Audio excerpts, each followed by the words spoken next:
Welcome to Democracy Now!, democracynow.org, The War and Peace Report. I'm Amy Goodman. The Pentagon's comptroller testified on Capitol Hill Tuesday the cost of the war with Iran has risen to about $29 billion, just $4 billion from the figure provided 2 weeks ago.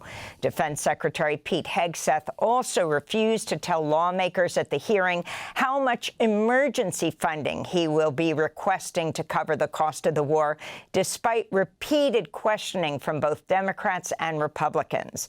It comes a day after President Trump called Iran's latest ceasefire proposal garbage. Iran is demanding reparations, sovereignty over the Strait of Hormuz, and a full end to sanctions as conditions for any deal. As President Trump arrives in Beijing today, he's expected to discuss the Iran war with Chinese President Xi Jinping. The New York Times reports U.S. intelligence assessments contradict the Trump administration's public messaging about destroying Iran's military capabilities. Iran has reportedly regained access to 30 of its 33 Strait of Hormuz missile sites, enough to threaten U.S. warships and oil tankers. Iran also has access to about 90% of its underground missile storage and launch facilities. This comes amidst reports that the United Arab Emirates and Saudi Arabia carried out covert retaliatory strikes against Iran back in March. Since the U.S.-Israeli war on Iran erupted, some Gulf countries have arrested dozens of Shiite Muslim citizens, calling them traitors loyal to Iran, which is majority Shiite. The Labor Department reports the U.S. inflation rate rose to 3.8% in April, with energy costs comprising nearly half the increased prices. Real average hourly wages fell half a percentage point from March, meaning salaries failed to keep pace with the rising cost of living. Gasoline prices rose by 5.4% as Iran shut traffic through the Strait of Hormuz in response to President Trump's bombing campaign. On Tuesday, a reporter asked Trump whether he'd make a deal with Iran to address the war's economic fallout. Mr. President, to what extent are Americans' financial situations motivating you to make a deal? Not even a little bit. The only thing that matters when I'm talking about Iran, they can't have a nuclear weapon. I don't think about Americans' financial situation. I don't think about anybody. I think about one thing. We cannot let Iran have a nuclear weapon. The Wall Street Journal says it's received subpoenas for the records of journalists who reported on the Trump administration's internal deliberations on Iran. The Journal reports the Justice Department investigation came after President Trump privately complained to acting Attorney General Todd Blanche about media leaks in the wake of the Iran war last month. Trump reportedly passed a stack of offending news articles to Blanche, quote, with a sticky note on it that said treason, unquote. Meanwhile, Defense Secretary Pete Hegseth said the Pentagon will review whether Arizona Democratic Senator Mark Kelly improperly disclosed classified information when he told CBS News the U.S. had rapidly depleted stockpiles of weapons, including long-range missiles. Senator Kelly responded on social media, sharing a video of Hegseth admitting in a public hearing last week that it will take years to replenish U.S. weapons stockpiles to pre-war levels. In Washington, D.C., peace activists disrupted the Politico Defense Summit on Tuesday, confronting the Iranian opposition leader Reza Pahlavi, the son of Iran's last Shah. Pahlavi was speaking in support of the U.S.-Israeli war on Iran at a panel hosted by Lockheed Martin when he was interrupted by Code Pink D.C. organizer Olivia DeNucci and other protesters. This is not about security. This is about death and destruction.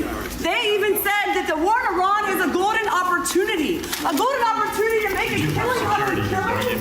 I have a message for Lockheed Martin. How dare you use the massacre of my people as a golden opportunity? You have the blood of the people of Palestine and Iran and Lebanon on your hands. Shame on each and every one of you. Israeli drone strikes hit 3 cars on a major highway south of Beirut on Wednesday, killing at least 8 people, including 2 children, in the town of Gia.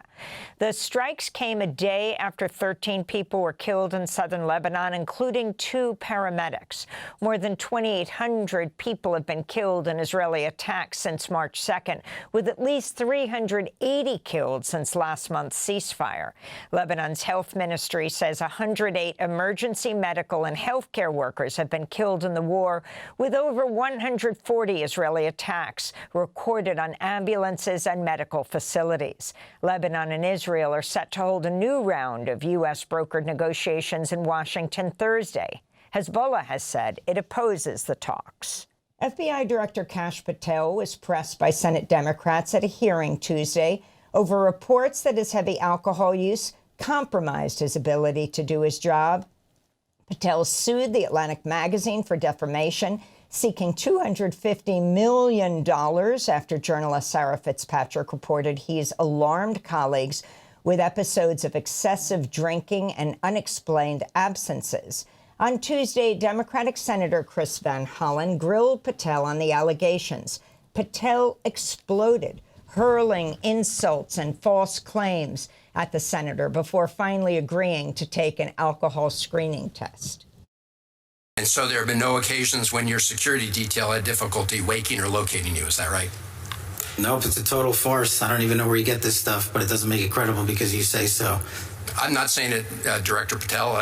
It's been written and documented. You are literally saying it. No, I'm saying that these are reports, Director Patel. No, and unlike your baseless reports, the only person that was slinging margaritas in El Salvador on the taxpayer dollar with a convicted gangbanging rapist was you. You know, the only person that ran up a $7,000 bar tab in Washington, D.C. at the lobby bar was you. This so the only individual in this room that has been drinking are true. The U.S. is reportedly in closely guarded talks with Denmark to open 3 new military bases in southern Greenland. A source speaking to the BBC says U.S. officials have floated designating the new bases as American sovereign territory. This comes after President Trump sparked a diplomatic crisis in January by threatening to seize Greenland by force, saying it could happen the easy way or the hard way. CNN's reporting the U.S. Central Intelligence Agency has escalated its secret war on drug cartels with deadly operations inside Mexico, spearheaded by the CIA's elite and secretive ground branch.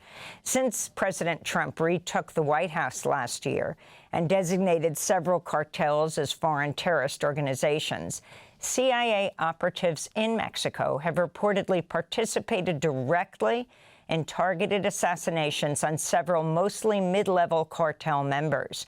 That includes a car bombing earlier this year on a busy highway outside Mexico City that killed alleged Sinaloa cartel member Francisco Beltran and his driver.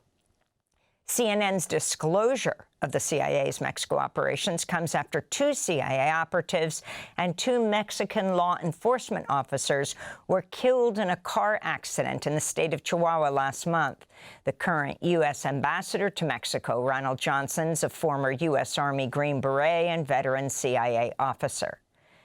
Jennifer England, a 32-year-old nurse's assistant and DACA recipient, has been held in ICE custody in Texas for nearly 3 months after she was stopped for driving with a suspended license. She was born in Mexico but was brought to the United States at the age of 4. She leaves behind 2 daughters, aged 12 and 14. This comes as immigration lawsuits hit a record 9,911 in March alone, up 1,278% from 5 years ago, driven almost entirely by habeas corpus filings that have surged 85 times over the past year as immigration attorneys challenge ICE's mass detention and deportation campaign. Meanwhile, Florida's notorious alligator Alcatraz jail in the Everglades is set to close by June, after DHS concluded the facility's $1 million per day price tag is too expensive. And Democrats on House Oversight Committee heard testimony Tuesday from survivors of the late convicted sex offender Jeffrey Epstein. They held the field hearing in Palm Beach, Florida, near President Trump's Mar-a-Lago residence and where Epstein once lived, framing it as a return to the, quote, scene of the crime. Lawmakers used the hearing to warn President Trump against pardoning Ghislaine Maxwell, the convicted longtime associate of Epstein, who's serving a 20-year sentence for helping him traffic and abuse girls. Trump's repeatedly declined to rule out a pardon for Maxwell. Meanwhile, some Epstein survivors said they'd been re-traumatized after the Justice Department failed to redact their names from its incomplete release of the Epstein files. This is survivor Jenna-Lisa Jones. When I was a teenager, I did not have the language to understand what was happening to me. I did not know who to tell. I did not know where to go. Many of us didn't. We were young and we were manipulated. We were left without the tools or the support we needed. That is something Congress can change. And those are some of the headlines. This is Democracy Now!, democracynow.org, The War and Peace Report. I'm Amy Goodman. Thanks for watching Democracy Now! On YouTube. Subscribe to the channel and turn on notifications to make sure you never miss a video. And for more of our audience-supported journalism, go to democracynow.org, where you can download our news app, sign up for our newsletter, subscribe to the daily podcast, and so much more.